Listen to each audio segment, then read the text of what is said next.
আলাইকুম। ব্যবসায় post office আবুতরফ মাদ্রাসা। আমি আবুতরফ মাদ্রাসায় করি। আমার আব্বুর নাম মোহাম্মদ আলাউদ্দিন, আম্মুর নাম সাহেদা আক্তার, আমার নাম সঞ্জিদা আক্তার রুবনা।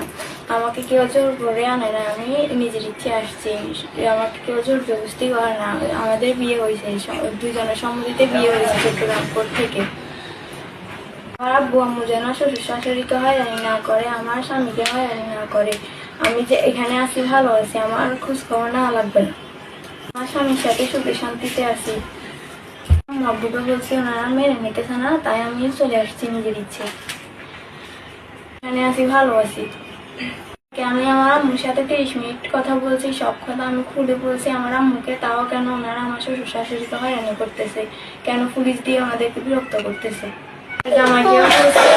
আমার আম্মুকে বলছে, আমি বলছিলাম ওর সাথে আমাকে বিয়ে দেওয়ার জন্য। আমার আম্মু বলছে ওর সাথে আমাকে বিয়ে দিবে না। রাতকে চাই, আমি আর কিছু চাই না।